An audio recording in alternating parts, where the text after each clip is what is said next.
Good evening friends, నా పేరు Sandeep Kumar Reddy from engineers competitive training academy. ఈరోజు మనము పార్ట్ 3కి సంబంధించిన ఏదైతే తెలంగాణ అండ్ ఆంధ్రప్రదేశ్కి సంబంధించిన పార్ట్ 1 అండ్ 2 ఆల్రెడీ డిస్కస్ చేశాము. ఒకసారి వెళ్ళి మీరు ప్లేలిస్ట్లో చెక్ చేసుకోండి. You will find all the question papers from various examinations all over India ఏదైతే కనెక్ట్ చేశారో ఆ పేపర్స్లో నుంచి కొద్దిగా ఇంపార్టెంట్ ఏవైతే టఫ్గా ఉన్నాయో వాటిని మనం డిస్కస్ చేయబోతున్నాము. చూసినట్లయితే మనము up to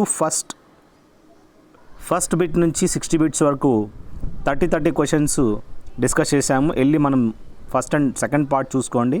let us start with the 61st. The head of the council of ministers. ఇక్కడ మనం చూసినట్లయితే కౌన్సిల్ ఆఫ్ మినిస్టర్స్ వాళ్ళ యొక్క హెడ్ అడిగాడు అనమాట. లోక్సభని మనము లోవర్ హౌస్ అంటారు, రాజ్యసభని మనము అప్పర్ హౌస్ అంటారు. రాజ్యసభని మనం ఏమని చెప్పచ్చు అంటే permanent house and council of ministers అని చెప్పుకోవచ్చు. వాటి యొక్క టర్మ్ పీరియడ్ 6 years ఉంటుంది వాళ్ళ యొక్క మెంబర్స్ది. అదే రాజ్యసభ అయితే అన్డిజాల్వబుల్, దాని టర్మ్ పీరియడ్ అనేది ఉండదు.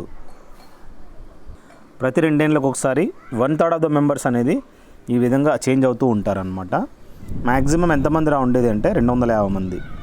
సో ఓవరాల్ మనం గుర్తుంచుకోవాల్సింది మొట్టమొదటి సిటిజన్ ఎవరైతే ఉన్నారో మన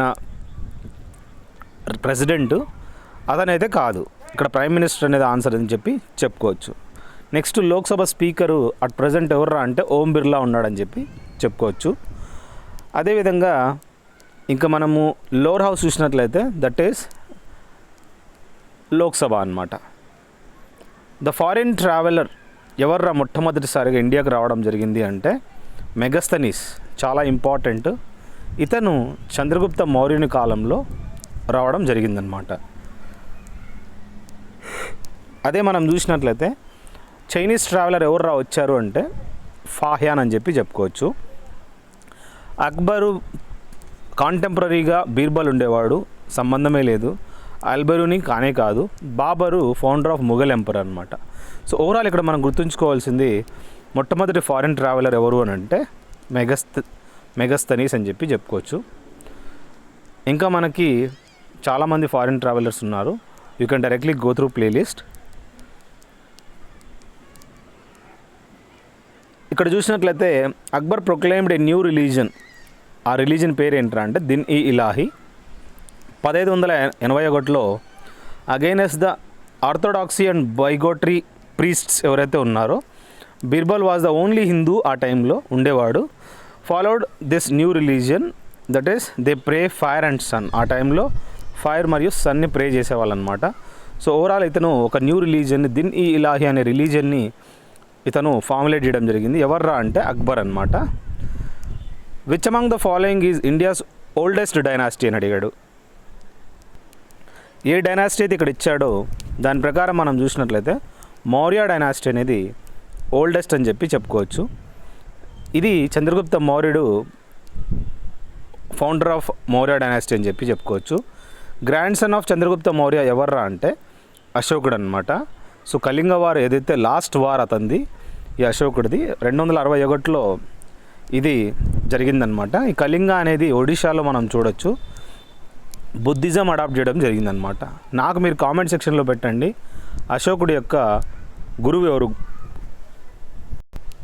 ఈ విధంగా బుద్ధిజం అడాప్ట్ చేయడానికి అతని యొక్క గురువు ఎవరు చెప్పండి. గుప్తా డైనాసిటీ అంటే శ్రీగుప్తా ఫౌండర్ అని చెప్పుకోవచ్చు. మిక్స్ వర్ధన అండ్ చౌహాన్ అనేది మీరు చూసుకోండి. నెక్స్ట్ మనం చూసినట్లయితే మొట్టమొదటి పార్లమెంట్ ఆఫ్ రష్యా ఏదిరా అంటే డ్యూమా అని చెప్పుకోవచ్చు అనమాట. అదేవిధంగా మనం చూసినట్లయితే డైట్ అనేది ఇక్కడ మనము జపానీస్ యొక్క పార్లమెంట్గా గుర్తుంచుకోండి. కాంగ్రెస్ మనకు తెలుసు కదా, ఈ కాంగ్రెస్ అనేది మనం చూసినట్లయితే ఇది దేని యొక్క ఈ విధంగా పార్లమెంట్ రా అంటే మీరు నాకు కామెంట్ సెక్షన్లో పెట్టండి. అసెంబ్లీ అనేది ఇక్కడ రష్యాకి 2 అసెంబ్లీస్ ఉన్నాయన్నమాట. ఇక్కడ మనం రైట్ సైడ్ చూసినట్లయితే సిహెచ్ఎల్స్ అయితే peoples assembly, Pakistan national assembly and senate అని చెప్తారు. అదే ఇండియాకి వస్తే పార్లమెంట్ లేదా సంసద్ అని చెప్పుకోవచ్చు. రష్యాది డూమా మరియు ఫెడరల్ కౌన్సిల్ అనమాట. ఈ 2 పేర్లు అదేవిధంగా నేపాల్ అయితే రాష్ట్రీయ పంచాయత్ అంటారనమాట. వీటికి సంబంధించిన కన్సరింగ్ కూడా ఇవ్వడం జరిగింది. You can directly go through that. Next Amjad Ali Khan ఉన్నాడు కదా, ఇతను సరోద్ వాయిస్తాడనమాట ఇన్స్ట్రుమెంట్. సహనా అంటే మనకి బిస్మిల్లా ఖాన్ గుర్తు రావాలి. అదేవిధంగా బాలేష్ ఉన్నాడు. నెక్స్ట్ సంతూర్ ఇన్స్ట్రుమెంట్ ఉంది, శివకుమార్ శర్మ, శృతి అధికారి. సితార్ ఉంది, పండిట్ రవిశంకర్, పండిట్ శివకుమార్ శర్మ. సో ఈ విధంగా మనం చూసినట్లయితే రెస్పెక్టివ్ తబ్లా జాకిర్ హుస్సేన్, అల్లా రఖా ఖాన్, సరోద్ అంజాద్ అలీ ఖాన్ అడిగాడనమాట. మీరు నా కామెంట్ సెక్షన్లో పెట్టండి, వయలిన్ మంచిగా వాయించే ఫేమస్ పర్సనాలిటీ ఎవరు ఇండియాలో. Next, which of the following is not formed during fermentation. ఈ ఫర్మెంటేషన్ ప్రాసెస్లో ఏది ఈ విధంగా ఫామ్ కాలేదని అడుగుతున్నాడు అనమాట. ఇక్కడ మనం చూసినట్లయితే అసిటిక్ యాసిడ్ అనేది ఫామ్ కాదని చెప్పి చెప్పుకోవచ్చు అనమాట. నెక్స్ట్, ఈ ఫర్మెంటేషన్ ప్రాసెస్ని మెజర్ చేయడానికి జైమోమీటర్ చాలా హెల్ప్ అవుతుంది. అదే అసిటిక్ యాసిడ్ ఉంది కదా, CH3COOH, ఇది మనము వెనిగర్లో మనం చూడొచ్చు అనమాట. అదేవిధంగా కార్ బ్యాటరీస్ ఏదైతే ఉన్నాయో అక్కడ మనము H2SO4 అంటే సల్ఫ్యూరిక్ యాసిడ్ అనేది మనం చూడొచ్చు. దీన్నే మాస్టర్ ఆఫ్ ఆల్ యాసిడ్స్ అంటారనమాట. నెక్స్ట్, సైట్రిక్ యాసిడ్ అనేది ఆస్కార్బిక్ యాసిడ్ అంటే వైటమిన్ సి ఎక్కువగా ఉండే ఈ సైట్రిక్ ఫ్రూట్స్లో మనం చూడొచ్చు. కార్బన్ డైఆక్సైడ్ అనేది మనం ఏదైతే గాలి వదులుతామో, ఈ విధంగా మనం గుర్తుంచుకోండి, ప్రతి ఒక్కటి మీకు తెలియాలి. సో ఇక్కడ ఏది ఈ విధంగా ఫామ్ కాదు ఫర్మెంటేషన్ ప్రాసెస్లో అంటే యాసిటిక్ యాసిడ్, మిగతావన్నీ ఫామ్ అవుతాయి. నాకు మీరు కామెంట్ సెక్షన్లో పెట్టండి ఏ దాంట్లో ఈ విధంగా అసిటిక్ యాసిడ్ అనేది మనం చూడొచ్చు. ఎగ్జాంపుల్ మీరు కామెంట్ సెక్షన్లో పెట్టండి. The best particle that constitutes an atom besides the proton and electron. అది ఏందిరా అంటే న్యూట్రాన్ అని చెప్పి చెప్పుకోవచ్చు. ఇది బెస్ట్ పార్టికల్ అని గుర్తుంచుకోండి. సో ఓవరాల్ ఏంటంటే మనము ప్రోటాన్ ఎలక్ట్రాన్తో పాటు న్యూట్రాన్స్ కూడా మనం చూడొచ్చు అనమాట. సో ఓవరాల్ ఈ ఆటంలో ఇవి ఉంటాయి, కానీ ఇక్కడ ఎలక్ట్రాన్ అనేది ఆల్రెడీ ఇచ్చాడు కదా, మళ్ళీ ఎలక్ట్రాన్ ఆన్సర్లో ఇస్తే ఏం ప్రయోజనం వచ్చా కాదు. సో మన కరెక్ట్ ఆన్సరు ఇక్కడ న్యూట్రాన్ అనమాట. అదే మనం చూసినట్లయితే ప్రోటాన్ అనేది పాజిటివ్ రూథర్ఫోర్డ్ కనిపెట్టడం జరిగింది. ఎలక్ట్రాన్ని ఈ విధంగా జేజే థామ్సన్ కనిపెట్టాడు, కానీ నేమ్ మాత్రము స్టోనే ఇవ్వడం జరిగిందనమాట. జీరో అని ఆర్యభట్ట కనిపెట్టడం జరిగింది. అదే పై అంటే విలియం జోన్స్ కనిపెట్టాడు. అదే చాడ్విక్ అనే అతను న్యూట్రాన్ని కనిపెట్టడం జరిగింది. సో ప్రతిదీ మనం గుర్తుంచుకోవాలి. నెక్స్ట్ మనం చూద్దాము, which one of the following is poorly soluble in water. So lead sulphite అనేది చాలా పూర్లీ సాల్యుబుల్గా మనం గుర్తుంచుకోండి. అదేవిధంగా ఇక్కడ మనం గుర్తుంచుకోవాల్సింది, మన పళ్ళు ఉన్నాయి కదా, మన పళ్ళు అనేది కాల్షియం ఉంటుంది. అదేవిధంగా ఇక్కడ పాస్పేట్ తోటి కూడా అది ఫార్మేషన్ అయి ఉంటాయి అన్నమాట. Smallest possible unit of chemical compound దాన్ని ఏమంటారంటే మాలిక్యూల్ అంటారు. అదేవిధంగా క్లోరిన్ ఉంది కదా, doesn't form part of the atmosphere అన్నాడు. సో మనకు తెలుసు ఇది నీళ్ళల్లో ఉంటుంది, క్లోరిన్ అనేది అట్మాస్ఫియర్లో ఉండదన్నమాట. కెమికల్ ఫార్ములా ఆఫ్ షుగర్ చూసినట్లయితే దాన్ని మనం గ్లూకోజ్ అంటాము. C6H12O6 is the right chemical formula అనమాట, C6H12O6. So you can directly go through that. Next మనం చూసినట్లయితే ద బ్రాంచ్ ఆఫ్ సైన్స్ ఏదైతే ఉందో dealing with the study of human skills, దాన్ని మనము ఫిజియాలజీ అని చెప్పి చెప్పుకోవచ్చు అనమాట. సో నెక్స్ట్ ఏంటంటే ఈ బ్రాంచ్ ఆఫ్ సైన్స్ ఏదైతే హ్యూమన్ స్కిల్కి సంబంధించి ఫిజియాలజీ అయితే, ప్యాథాలజీ అంటే బ్లడ్కి సంబంధించింది, డర్మటాలజీ అంటే స్కిన్ అనమాట, అనాటమీ అంటే మన హ్యూమన్ స్కెలిటన్ ఏదైతే ఉందో దానికి సంబంధించి. ఇక్కడ ఫ్రాగ్స్ ఉన్నాయి, ఫ్రాగ్స్లో ఈ నాస్ట్రైల్స్ అంటే ముక్కులో అనమాట. ఈ విధంగా మనము చూసినట్లయితే మ్యూకస్ గ్లాండ్ అనేది ఉంటుంది, దానివల్ల ఆ స్కిన్ అనేది ఎప్పుడు చూసినా మాయిశ్చర్ ఉంటుందన్నమాట. ఆ మాయిశ్చర్ అనేది లేకుండా కప్ప చనిపోతుంది. Largest part of the human body ఏదిరా అంటే స్కిన్ అని చెప్పుకోవచ్చు. బిగ్గెస్ట్ ఆర్గాన్ అని కూడా మనం గుర్తుంచుకోవాలి. అదే స్కిన్ సంబంధించిన స్టడీనే డెర్మటాలజీ అంటారనమాట. హ్యూమన్ స్కిల్స్ అయితే ఫిజియాలజీ అని చెప్పి చెప్పుకోవచ్చు. How many Indian states touches the boundary of Tripura state అన్నాడు. త్రిపుర యొక్క రాజధాని అగర్తల. ఇక్కడ మీరు క్వశ్చన్ చూడండి, ఎన్ని ఈ విధంగా ఇండియన్ స్టేట్స్ టచ్ అవుతున్నాయి ఈ త్రిపురకి, మీరు కామెంట్ సెక్షన్లో పెట్టండి. త్రిపుర అనేది మనం చూసినట్లయితే మనము Tripura day, Manipur day, Meghalaya day ఎప్పుడు సెలబ్రేట్ చేసుకుంటారంటే 21 జనవరి.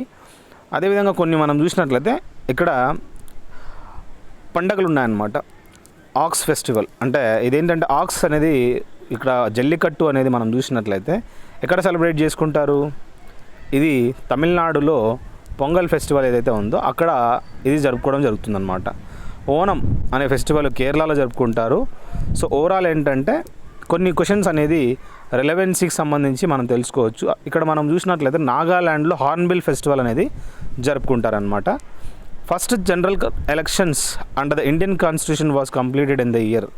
సో చాలా ఇంపార్టెంట్, ఏదైతే జనరల్ ఎలక్షన్స్ ఉన్నాయో under the Indian constitution it was completed in the year అంటే దాని ప్రకారం మీరు ఓవరాల్ కంప్లీటెడ్ అన్నారు కాబట్టి 1950 ఎప్పుడు స్టార్ట్ అయింది, ఎప్పుడు ఎండ్ అయింది మీరు నా కామెంట్ సెక్షన్లో పెట్టండి. చాలా ఇంపార్టెంట్ క్వశ్చన్ ఇది. ఈ ఎలక్షన్స్ అయితే ఉన్నాయో America, Britain, China, Russia and France ఇవన్నీ 5 వీటో పవర్ నేషన్స్గా చెప్పుకోవచ్చు. అంటే ఓవరాల్ న్యూక్లియర్ నేషన్స్ అనమాట. They have got the decision and power to take. Indian president can fight or stand for presidential elections many times. ఎన్నిసార్లైనా మన president అనే అతను fight చేయొచ్చు అనమాట. అతన్ని రిమూవ్ చేసే ప్రాసెస్ని ఇంపీచ్మెంట్ ప్రాసెస్ అంటారు. సో ఇండియన్ కాన్స్టిట్యూషన్ ఎప్పుడు ఈ విధంగా జనరల్ ఎలక్షన్ స్టార్ట్ చేసింది అంటే మీరు నా కామెంట్ సెక్షన్లో పెట్టండి, చాలా ఇంపార్టెంట్. నెక్స్ట్ మనం చూసినట్లయితే హర్గోబింద్ ఖురానా ఉన్నాడు కదా, ఇతనికి ఈ విధంగా నోబెల్ ప్రైజ్ అనేది అవార్డు ఇవ్వడం జరిగింది. ఫీల్డ్ ఏందిరా అంటే మెడికల్ ఫీల్డ్ అని చెప్పుకోవచ్చు. అదేవిధంగా మనం చూసినట్లయితే ఇతను దేనికి ఇచ్చారా నోబెల్ ప్రైజ్ అంటే జెనెటిక్ కోడ్ వల్ల. డాక్టర్ సివి రామన్ ఎవరైతే ఉన్నారో తనకు నోబెల్ ప్రైజ్ 1930లో రావడం జరిగింది. రామన్ ఎఫెక్ట్ సైన్స్ వల్ల, దీనివల్ల సైన్స్లో వచ్చింది. సో ఓవరాల్ వీళ్ళందరికీ ఫస్ట్ ఈ విధంగా రావడం జరిగిందని చెప్పుకోవచ్చు. సో లిటరేచర్లో అయితే మనకు రవీంద్రనాథ్ ఠాగూర్ అని చెప్పుకోవచ్చు. అమర్త్య సేన్ అనేవాడు ఎకనామిక్స్లో వచ్చింది. నెక్స్ట్ ఇండియన్ ఫ్రీడమ్ ఫైటర్ ఎవరిని ఈ విధంగా షేరే పంజాబ్ అని పిలిచేవాళ్ళంటే లాలా లజపత్ రాయ్. ఇక్కడ మనకు తెలుసు భగత్ సింగ్, ఖుదీరాము, బాల్ గంగాధర్ తిలక్ వాళ్ళ రెస్పెక్టివ్ వాళ్ళ ఇంపార్టెన్స్ ఉంది. కానీ లాలా లజపత్ రాయ్ మాత్రము సైమన్ కమిషన్ ఇండియాలోకి రావడం వల్ల ఇతను సైమన్ గో బ్యాక్ అనే ఒక నారాని ఫార్ములేట్ చేసి అతను ఆ విధంగా చేస్తూ ఉంటే తనకి ఈ విధంగా చెస్ట్ పైన హీ గాట్ ఇంజూర్డ్ అనమాట. లాహోర్ పంజాబ్ అంటే లాహోర్లో ఈ విధంగా జరిగిందనమాట. అది లాలా లజపత్ రాయ్కి తగలడం వల్ల తను చనిపోయాడు అనమాట ఆ టైంలో. అదేవిధంగా సారే జహాన్ సే అచ్చా చూసినట్లయితే హిందుస్థాన్ హమారా మహమ్మద్ ఇక్బాలు ఇది ఇవ్వడం జరిగింది. నెక్స్ట్ మనము మొట్టమొదటి స్వదేశీ మూమెంట్ ఇన్ ఇండియా ఎప్పుడు లాంచ్ చేయడం జరిగిందిరా లార్జ్ స్కేల్లో అంటే 1906లో అనమాట. 1905లో పార్టీషన్ ఆఫ్ బెంగాల్ జరిగింది. Swadeshi movement was a part of the Indian independence movement and contributed to the development of Indian nationalism. This movement was started by Indian nationals in 1906. Against the partition of Bengal, it was one of the most successful movements against British rule అని చెప్పుకోవచ్చు అనమాట. Next Simon commission మనకు తెలుసు కదా, that was associated with what అంటే సతీప్రథ constitutional చేయడానికి మరియు political systems implement చేయడానికి అనమాట. అంటే అండర్ ద జాన్ సైమన్ ఎవరైతే ఉన్నారో ఈ కమిషన్ అనేది to review the political situation in India and to introduce further reforms and extension of parliamentary democracy. So అప్పుడు ఈ విధంగా ఇంప్లిమెంట్ చేయడానికి కొద్దిగా తీసుకురావడం జరిగింది. సో దీనికి తగ్గట్టుగా ఆన్సర్ మీరు చూసుకోండి. నెక్స్ట్ మనం చూసినట్లయితే Nagarhole wild life sanctuary. Silicon valley అంటే కేరళలో ఉంది. అదేవిధంగా నాగర్హోల్ వైల్డ్ లైఫ్ శాంక్చురీ అనేది కర్ణాటకలో మనం చూడొచ్చు. గోల్ గుంబాజ్ అనేది బీజాపూర్ మహమ్మద్ అడిల్ షాహీ కట్టించాడు, కర్ణాటకలో ఉంది. అదేవిధంగా బులంద్ దర్వాజా ఫతేపూర్ సిక్రీలో మనం చూడొచ్చు అనమాట, ఉత్తరప్రదేశ్లో ఉంది. ఎందుకు కట్టించాడు అక్బర్ అంటే గుజరాత్ పైన విక్టరీ సాధించిన తర్వాత బులంద్ దర్వాజా కట్టించడం జరిగింది. Sher Shah was the Afghan ruler defeated ఎవర్రా అంటే హుమయూన్ని చెప్పుకోవచ్చు అనమాట. ఎవరు ఈ ఆఫ్ఘాన్ రూలరు హుమయూన్ని ఓడించాడరా అంటే షేర్షా అని చెప్పుకోవచ్చు అనమాట. చూడండి ఎన్ని క్వశ్చన్స్ మీకు తెలుస్తున్నాయో. బొకారో ఇండస్ట్రియల్ సెంటర్ ఉంది కదా, ఇది ఎక్కడుందిరా అని అడుగుతున్నాడు అనమాట. జార్ఖండ్లో ఉంది. ప్రతి టాటా స్టీల్కి సంబంధించి ఏవేవి ప్రతిదీ తెలుసుకోండి. ఈ బొకారో అనేది హజారీబాగ్లో ఉంది. విజయనగర్ స్టీల్ ప్లాంట్ అనేది బళ్ళారి డిస్ట్రిక్ట్ ఆఫ్ కర్ణాటకలో ఉంది. అదేవిధంగా విశాఖపట్నం అంటే మనకు ఆంధ్రప్రదేశ్ అని చెప్పుకోవచ్చు. టాటా స్టీల్ కళింగంగ ఇది ఒడిశాలో ఉందని చెప్పుకోవచ్చు అనమాట. రెస్పెక్టివ్ ప్లేస్లో వాటి యొక్క ఇంపార్టెన్స్ కూడా మనకు తెలియాల్సి ఉంటుందన్నమాట. హైదరాబాద్ అంటేనే మనకి సాలార్జంగ్ మ్యూజియం ఉంది, వీ హ్యావ్ రామానాయుడు స్టూడియో ఉంది, గోల్కొండ ఉంది, చార్మినార్ ఉంది, మూసీ నది ఉంది, ఇవన్నీ ఉన్నాయన్నమాట. నెక్స్ట్ పర్ల్ సిటీ కూడా అంటారు దాన్ని. శ్రీ మీనాక్షి టెంపుల్ మధుర మీనాక్షి తమిళనాడులో ఉందని చెప్పుకోవచ్చు. కేరళలో ఉండేది ఇప్పుడు పద్మనాభన్ టెంపుల్ ఎక్కడ ఉంది, మీనాక్షి అమ్మ టెంపుల్ చూడండి మధురైలో ఇది ఏ రివర్ పైన అంటే వైగి అంట. సో ఇక్కడ మనం చూసినట్లయితే మీరు అబౌట్ 2500 టెంపుల్ వరకు ఉన్నాయని చెప్పి చెప్పుకోవచ్చు. ఇక్కడ గాడెస్ పార్వతి మరియు హస్బెండ్ ఎవరు శివాని ఏమంటారు, సుందరేశ్వర్ అని చెప్పి ఆ మీనాక్షి టెంపుల్లో మనం చూడొచ్చు అనమాట. ఆంధ్రప్రదేశ్ అంటే తిరుమల తిరుపతి దేవస్థానం ఫేమస్. కేరళలోకి అయితే పద్మనాభన్ టెంపుల్ అని చెప్పి చెప్పుకోవచ్చు. అదేవిధంగా తమిళనాడు అయితే మధుర మీనాక్షి, మధ్యప్రదేశ్లో అంటే చండేల రాజులు కట్టించిన ఖజురహో టెంపుల్స్ అనమాట. సో ఈ విధంగా ప్రతిదీ గుర్తుంచుకోండి. లక్ష్మీబాయి మనకు తెలుసు కదా, మణికర్ణిక అని చెప్పి చెప్తారు. నాకు మీరు కామెంట్ సెక్షన్లో పెట్టండి, లక్ష్మీబాయిని మణికర్ణికనేనా, మనుబాయ్ లేదా ప్రియాంక, ఇక్కడ ఎన్ని పేర్లు పెట్టి పిలుస్తారు, ఆమె కథ ఏంటంటే మీరు నాకు కామెంట్ సెక్షన్లో పెట్టండి. దీని ఆన్సర్ ఏంటి 79th. రాణి లక్ష్మీబాయిని Manikarnika was married to Raja Gangadhar Rao Newalkar the maharaja of Jhansi. 1842లో పెళ్లి చేసుకుంది. తను క్వీన్ అయింది. After their marriage she gave birth to a son Damodar Rao. ఎప్పుడు 1851లో. సో ఓవరాల్ తను ఫైట్ చేసి ఈ విధంగా చనిపోయింది కూడా అగైనెస్ట్ బ్రిటిష్ అనమాట. ఈ విధంగా మ్యూటినీ, సిపిఎం మ్యూటినీ జరిగింది కదా, ఝాన్సీ నుంచి ఈమె లీడ్ చేసింది. Pyramids are located in which nation అడుగుతున్నాడు అనమాట. ఈజిప్ట్లో మన పిరమిడ్స్ అనేది ఉన్నాయని చెప్పి చెప్పుకోవచ్చు. ఇక్కడ గిఫ్ట్ ఆఫ్ ద నైల్ దేన్ని అంటారంటే ఈజిప్ట్నే అంటారు. అదే రెడ్ సీ పిరమిడ్స్ కూడా మనం తెలుసుకోవచ్చు, ఇక్కడ అక్కడ ఉంది. దనూబే రివర్ మాత్రము యూరోప్లో ఉందన్నమాట. టైగ్రిస్ అనేది బాగ్దాద్ అంటే ఇరాక్లో మనం చూడొచ్చు అనమాట. ఇరాక్ యొక్క క్యాపిటల్ బాగ్దాద్, అక్కడ ఈ టైగ్రిస్ రివర్ చూడొచ్చు అనమాట. లండన్ అనేది థేమ్స్ నది ఒడ్డున మనం చూడొచ్చు. సో ఈ విధంగా ప్రతిదీ గుర్తుంచుకోండి, చాలా important related to river bank సంబంధించి. నెక్స్ట్ మనం చూసినట్లయితే ఏ ఇండియన్ ఉమెన్ రెజ్లర్కి ఈ విధంగా బ్రాంజ్ అనేది 2016 రియో డి జెనెరో ఒలింపిక్స్లో రావడం జరిగింది అని అడుగుతున్నాడు అనమాట. కామెంట్ సెక్షన్లో పెట్టండి. ఇప్పుడు మనం ఇక్కడ ఏంటంటే ఉమెన్ రెజ్లర్ అడిగాడు. అదే మెన్లో చూసినట్లయితే మనకి ఈ విధంగా ఒలింపిక్స్లో ముందు సుశీల్ కుమార్కి బ్రాంజ్ రావడం జరిగింది, ఇప్పుడు సిల్వర్ అనేది రావడం జరిగిందనమాట. ఈ విధంగా మీరు చూసుకోవచ్చు. కానీ ఇక్కడ ఉమెన్ అడిగాడు కాబట్టి మీరు నాకు కామెంట్ సెక్షన్లో పెట్టండి. నెక్స్ట్ మనం చూసినట్లయితే పండిట్ శివకుమార్ శర్మ దేనికి సంబంధించిన అతను అంటే అతను మ్యూజికల్ ఇన్స్ట్రుమెంట్ అనమాట. ఆల్రెడీ మనం డిస్కస్ చేసుకున్నాము. ఎంఎఫ్ హుస్సేన్ పెయింటింగ్ చేస్తాడు. ఎక్కువ సంతలి ట్రైబ్స్ అనేది జార్ఖండ్లో మనం చూడొచ్చు. సరోద్ అంజాద్ అలీ ఖాన్ ఈ ఇన్స్ట్రుమెంట్, సరోద్ ఇన్స్ట్రుమెంట్ వాయిస్తాడు. తబలా అయితే జాకీర్ హుస్సేన్, అల్లా రక్క ఖాన్. ఇక్కడ శివకుమార్ శర్మ అతను దీనికి సంబంధించింది మీరు నాకు కామెంట్ సెక్షన్లో పెట్టండి. సో ఆల్రెడీ తబలా తెలిసింది మనకు సంతూర్ చూడండి, లేదంటే సితార్ చూడండి, ఈ రెండిట్లోనే ఉంటుంది. మీరు నా కామెంట్ సెక్షన్లో పెట్టండి. నెక్స్ట్ బనారస్ హిందూ యూనివర్సిటీ ఎవరు ఫౌండ్ చేశారు అని అడుగుతున్నాడు అనమాట. సో దాని తగ్గట్టుగా ప్రతి ఒక్కరు ఏమేమి వాళ్ళు ఫౌండ్ చేసింది కనుక్కోవాలన్నమాట. ఇక్కడ మనం చూసినట్లయితే ఫ్రీడమ్ ఫ్రమ్ ఫియర్ అనే పుస్తకాన్ని ఆంగ్ సాన్ సూకీ, గీతాంజలి రవీంద్రనాథ్ ఠాగూర్ రాయడం జరిగింది. బ్రోకెన్ వింగ్ అనే పుస్తకాన్ని సరోజినీ నాయుడు రాయడం జరిగింది. గోదాన్ లేదా రంగభూమి అనే పుస్తకాన్ని ప్రేమ్చంద్ రాశాడు. ఇక్కడ అడిగిన క్వశ్చన్ ఏంటి, బనారస్ హిందూ యూనివర్సిటీని ఎవరు ఫౌండ్ చేశాడు, అదేవిధంగా అలీగర్ ముస్లిం యూనివర్సిటీ ఉంది కదా, దాన్ని ఎవరు ఫామ్ చేశాడు. సో ఈ రెండు చాలా ఇంపార్టెంట్, చూసుకోండి. సో ఇక్కడ ఎవరెవరు ఏమేమి ఈ విధంగా ఫౌండ్ చేశాడు అనేది చాలా ఇంపార్టెంట్. మనకు బన్ సాగర్ డ్యామ్ ఉంది కదా, ఈ బన్ సాగర్ డ్యామ్ అనేది ఏ నది పైన ఉంది మీరు కామెంట్ సెక్షన్లో పెట్టండి. నెక్స్ట్ మనం చూసినట్లయితే Tehri dam on the river Bhagirathi, అదేవిధంగా ఉత్తరాఖండ్లో ఉంది. ఇది బాక్రానంగల్ డ్యామ్ ఇక్కడ అంటే రివర్ సట్లెజ్ అని చెప్పుకోవచ్చు, హిమాచల్ ప్రదేశ్లో ఉంది. సర్దార్ సరోవర్ డ్యామ్ ఎక్కడ ఉందా అంటే రివర్ నర్మదా గుజరాత్లో ఉంది. సో ఈ విధంగా మనం గుర్తుంచుకోండి, చాలా important. So overall bun Sagar dam అనేది ఏ నది పైన ఉంది అని అడుగుతున్నాడు అనమాట, చూసుకోండి, చాలా important. Chemical substance which are use to destroy animal pests, వాటిని ఏమంటారు అంటాడు. ఇక్కడ అనిమల్ పెస్ట్స్ అన్నాడు కాబట్టి ఇక్కడ మనకి పెస్టిసైడ్లో డిఫరెంట్ పెస్టిసైడ్స్ ఉన్నాయన్నమాట. ఏంట్రా అంటే రొడెంటిసైడ్ ఉంటుంది, ఇన్సెక్టిసైడ్ ఉంటుంది, అదేవిధంగా జర్మిసైడ్స్ ఉంటుంది, చాలా ఉన్నాయన్నమాట. సో పెస్టిసైడ్ అయితే కాదు. ఇక్కడ మనకి ఏ కెమికల్ సబ్స్టెన్స్ ఈ విధంగా అనిమల్ పెస్ట్ని ఈ విధంగా డిస్ట్రాయ్ చేయడానికంటే ఇన్సెక్టిసైడ్ అంటారు అనమాట. సో ఓవరాల్ ఇక్కడ రొడెంటిసైడ్ అంటే ఇక్కడ మనం చూసినట్లయితే ఎలకలు అనమాట. సో ఓవరాల్ దీని ఆన్సరు మీరు నాకు కామెంట్ సెక్షన్లో కన్ఫామ్గా మీరు ఈ పెస్టిసైడ్స్ ఏవైతే ఉన్నాయో వాటికి సంబంధించిన ఇంటర్నెట్లో చూడండి, మీకు అర్థమవుతుంది. నెక్స్ట్ పసిఫిక్ ఓషన్ అనేది చూసినట్లయితే బిగ్గెస్ట్ అని చెప్పుకోవచ్చు. అట్లాంటిక్, ఇండియన్, ఆర్క్టిక్ స్మాలెస్ట్ అని చెప్పుకోవచ్చు. సో సదర్న్ ఓషన్స్ ఇవన్నీ 5 ఉన్నాయి మనకి. సో ఓవరాల్ ఏంటంటే ఈ 5 ఇవైతే Arabian sea, Caspian sea, bay of Bengal సీలు సపరేట్ అనమాట. Deepest Pacific ocean Mariana trench అని చెప్పుకోవచ్చు. 10,994 మీటర్ల లోపల డెప్త్ ఉందన్నమాట, అక్కడ డీపెస్ట్ పాయింట్గా చెప్పుకోవచ్చు. లోయర్ లేయర్ ఆఫ్ వాటర్ అనేది చాలా చల్లగా ఉంటుంది. ఎందుకురా అంటే కన్వెక్షన్ ప్రాసెస్ వల్లనే బాకీ కండక్షన్ మనం చూసినట్లయితే సాలిడ్స్లో ఉంటుంది. రేడియేషన్ అనేది సూర్యుడి నుంచి వచ్చేది. సో ఇక్కడ మనం ఏంటంటే ఈ విధంగా లోవర్ లేయర్ ఆఫ్ వాటర్ అనేది మనం చూసినట్లయితే ఎందుకు చల్లగా ఉంటుందిరా అంటే because of this convection process only.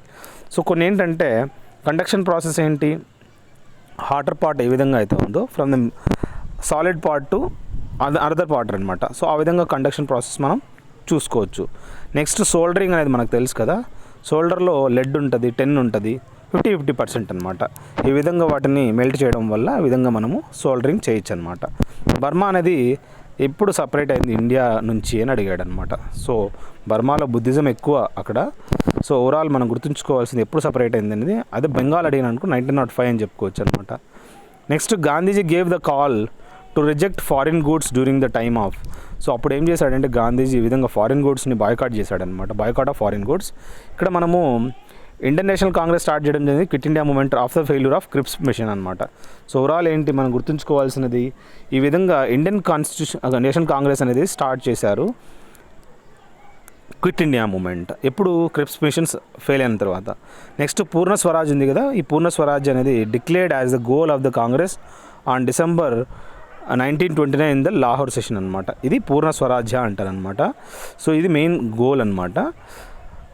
Overall ఇక్కడ క్వశ్చన్ ఏంటి, Gandhiji gave that foreign boycott of foreign goods during the which time. అదేమన్నా 1942 క్విట్ ఇండియా టైంలోనా, లేదంటే స్వదేశీ మూమెంట్లోనా, లేదంటే సివిల్ డిసోబీడియన్స్లోనా. చౌరీ చౌరా అంటే ఏంటి, ఈ విధంగా మనము చౌరీ చౌరా అనేది ఒక ఇన్సిడెంట్ అనమాట. ఇది పోలీస్ స్టేషన్ని కాల్ చేశారనమాట. దీంట్లోనా లేదా క్విట్ ఇండియా మూమెంట్లోనా కాదు. సో మీరు ఓవరాల్ దేంట్లో మీరు కామెంట్ సెక్షన్లో పెట్టండి, చాలా ఇంపార్టెంట్ క్వశ్చన్ ఇది. నెక్స్ట్ మనం చూసినట్లయితే ఆప్టికల్ గ్లాస్ ఉంది కదా, ఇది ఈ విధంగా use to make the construction of spectacles. So overall మనం గుర్తుంచుకోవాల్సింది ఈ ఆప్టికల్ గ్లాస్ ఏవైతే ఉన్నాయో వాటిని ఈ విధంగా స్పెక్టకల్స్ చేయడానికి యూజ్ చేస్తారు. ఆప్టికల్ గ్లాస్ ఏంటి అని అడుగుతున్నాడు. ఫ్లింట్ గ్లాస్ యూజ్ చేస్తామా, క్రూక్సా, లేదా క్వాడ్జా, హార్డా. మనకు తెలుసు గ్లాస్ అనేది ఒక సూపర్ కూల్డ్ లిక్విడ్ అనమాట. అది పాలిస్టిరిన్ అనేది చూసినట్లయితే డిస్పోజబుల్ గ్లాసులలో వాడతారు. పాలిథీన్ అనేది ఈ విధంగా మనం తయారు చేస్తాం కదా, పాలీఇథైలిన్ తోటి తయారు చేస్తాము. మనం ఫుడ్ ఐటెన్సిల్స్ ఏవైతే ఉన్నాయో అవి స్టిక్ అంటే నాన్ స్టిక్ ప్యాన్స్ టెఫ్లాన్ తోటి కోట్ చేస్తాను అనమాట. ఇక్కడ అడిగిన క్వశ్చన్ ఏంటి, ఈ విధంగా ఆప్టికల్ గ్లాస్ ఏవైతే స్పెక్టకల్స్ ఉన్నాయో ఏ గ్లాస్ వాడతారని అడిగాడు అనమాట. చాలా ఇంపార్టెంట్, ప్రతి ఒక్క గ్లాస్ గురించి తెలియాలి, మీరు వెళ్ళి చెక్ చేసుకోండి. ఐ హోప్ ఈ 30 క్వశ్చన్స్ మీకు హెల్ప్ అవుతున్నాయి అనుకుంటా. సో ప్రతి పార్ట్స్ మీరు చూసుకోండి, చాలా ఇన్ఫర్మేషన్ మీకు near about 300 to 400 questions maximum cover అయిపోతాయి. So better go through them. Thank you guys, have a good day, have a great life.